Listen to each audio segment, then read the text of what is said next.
look, I know that I hit this guy before, so doing another commentary on him might come off as a bit obsessive, but I've got new points here, so yeah, shut. Alright, so a mediocre countdown artist named Chaos Key made a list about the darkest, creepiest things in Pokemon, and then commentators Master TP10, Gale Force, and former commentator Zerarick made a try-up commentary on that as a Christmas special or something. Blaze the Movie Fan made a response to that some years later, and I've got some issues with it. Now, I'm going to be skipping the first 2 minutes or so because it's mostly just non-points and Blaze doing forced fake laughter, and I'll also be re-editing the original video because Blaze's audio is louder than the audio of the video that he's covering.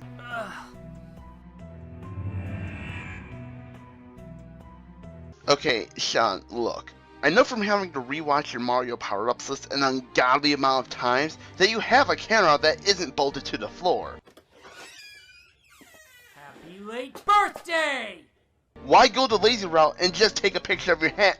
I think I just answered my own question. Holy shit, a fair critique. I'm proud of you, TP. I really am. Wait, that's it? That's the point? I mean, I guess that there's nothing wrong with saying that your target made a good point in a video, but my problem here is that Blaze doesn't really say why this point is good. He does nothing to say why the point is well made. Telling a creator that they're doing something right can work, but only when you can actually tell them how they're doing something right, because then they understand what they're doing right. And I know for a fact that Blaze has gotten this criticism of elaborate more when you agree with someone before, because MTR brought up this criticism in his co-op commentary with Luckster, a video that I know for a fact Blaze watched. Like, Blaze, I'm sorry, but what you're essentially doing is making the point that's agreeing with someone,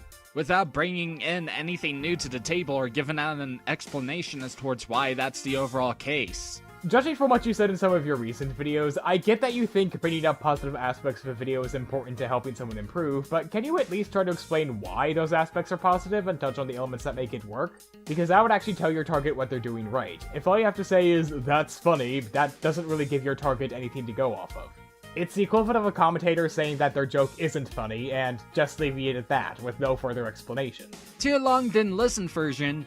Congratulations on making a pointless interjection. And this isn't me saying, oh, Blaze can't take criticism. That's dumb. But when you continue to make a similar mistake, even after you've received criticism for that mistake, it becomes kind of worrisome, just saying. Then it looks like you aren't even trying to improve. The first generation. He says while showing footage from the Gen 3 remakes. This is such a major nitpick that it isn't even funny. Does it really matter that he's showing footage from Fire Red instead of the Generation 1 games? Now, I will fully admit, I made that mistake before. I also used the same nitpick in my commentary on Tamashii Hiroka's Pokemon Diamond and Pearl review. And yeah, it was as stupid when I did it. But this is still a massive problem. Now, of course, nitpicks aren't inherently bad. But if it's so minor that it's downright a non-issue, then there's a problem. And this is literally a non-issue. So pointing this out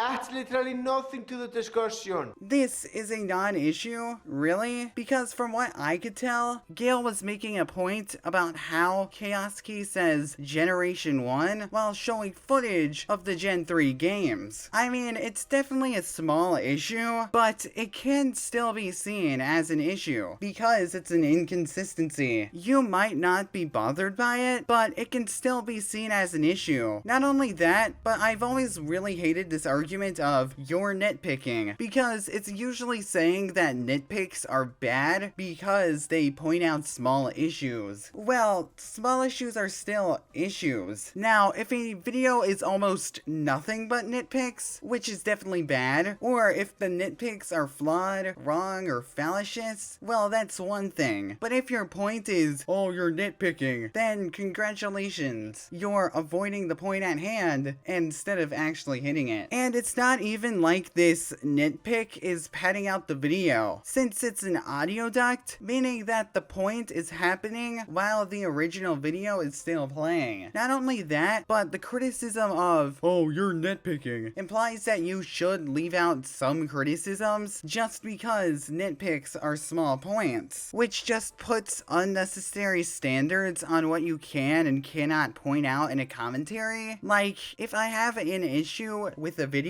then I have an issue with the video. Doesn't matter how small the issue is. TLDR, nitpicks aren't that bad. Also, this point reminds me of something, but what does it remind me of? You're right, this is a nitpick.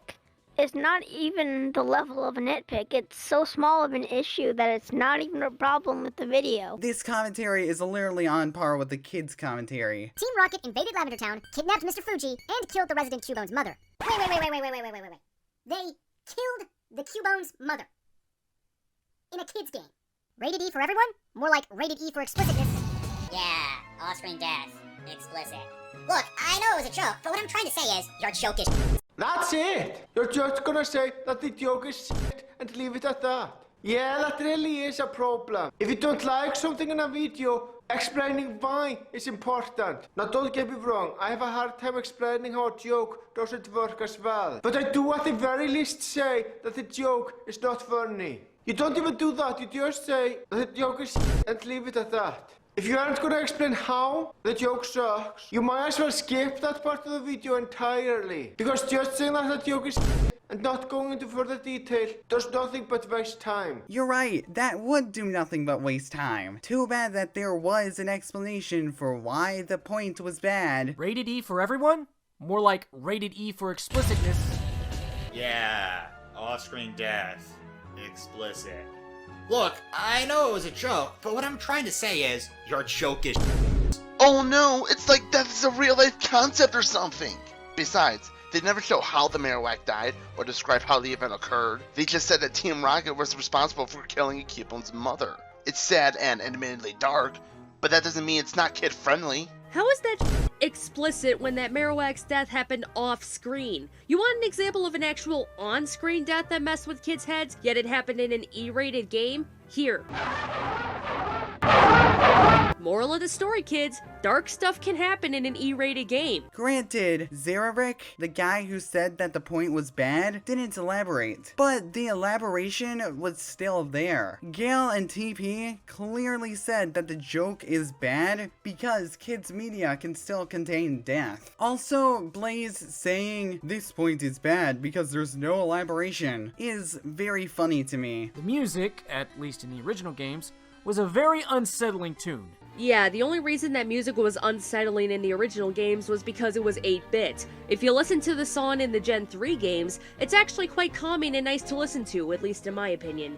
Even when I played the original games as a kid, I never found Lavender Town's theme to be creepy or unsettling, just grating on the ears. Well, Gale, there is one very important thing that you're overlooking. The Pokémon Tower is literally a graveyard tower. And it has ghost-type Pokémon in there as well. So what exactly makes you think that the tone of the song is not intentional? If you take what the Pokémon Tower is about into account, it actually makes sense that it was supposed to be disturbing or unsettling. But she never said that the tone of the song wasn't intentional. She said that the music is only creepy because of technical limitations. As for the graveyard thing, this is what we call dodging the point. For Gale was arguing the music, so the graveyard crap isn't all that relevant in this instance. I have a hair. Your username references Kingdom Hearts, for frick's sake. Oh look, Kasky is such an egotist that he made his cameo follow his own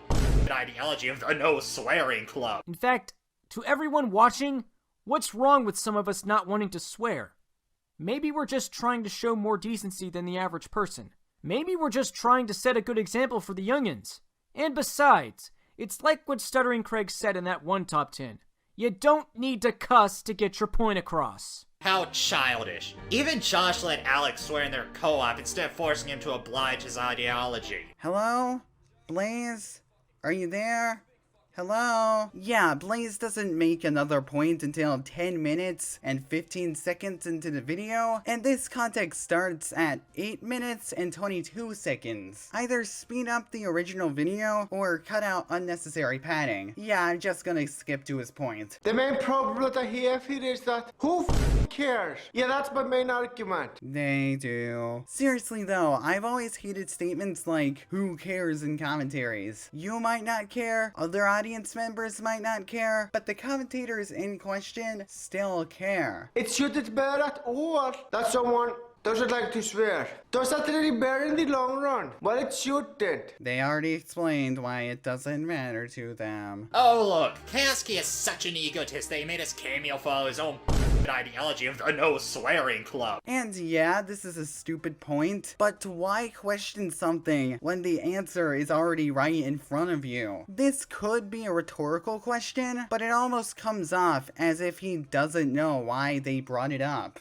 Because whether someone wants to swear or not, it's their own damn choice. And also, Cera, you have no room to talk of accusing anyone of being childish. There's absolutely nothing childish about refusing to swear. But you know what is childish though? Making such a big deal out of someone not wanting to swear. And how exactly is asking someone else to not swear in their videos egotistical in any way? It's not egotistical at all, since they're not showing self-importance. Oh, and TP. The only thing that's condescending and unwarranted is your long rant over a non-issue. Like I said, someone not wanting to swear is not an issue at all. Now I know that Wampu told you later on that it was his choice to not swear and it had nothing to do with the original creator. But honestly, that assumption is the least of the problems here. Making a big deal out of someone not wanting to swear is a much bigger problem. Alright, so the original point is really stupid, but this point isn't much better. The reason why they called Chaoski egotistical was because they thought that he forced his no swearing ideology on someone who regularly swears in his videos. Why do I know he has to tone himself down? How about we take a look at the countdown he released 4 days after your own? I don't think a song in a game has consistently made me say, oh, more than this one. Oh, what is that? Ah, there's another. Oh, they're everywhere. Ah, they have spikes now? Hey there, you're looking pretty fancy.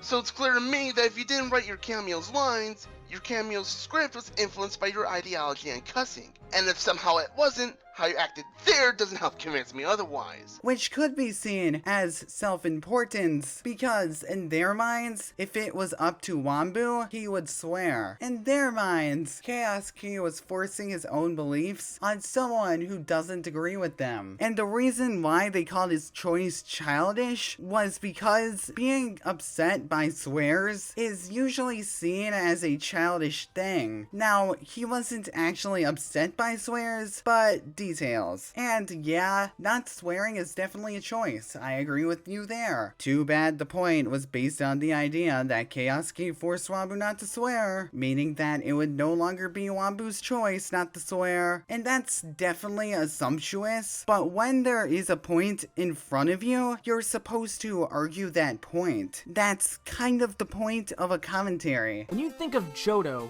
the word scary isn't really something that comes to mind. When I think of Pokemon in general, the word scary doesn't come to mind. Okay, serious question, TP. What exactly does this comment add? Now, I wouldn't mind this if agreeing with the point was your intention. But you can clearly tell that you were trying to argue with this point.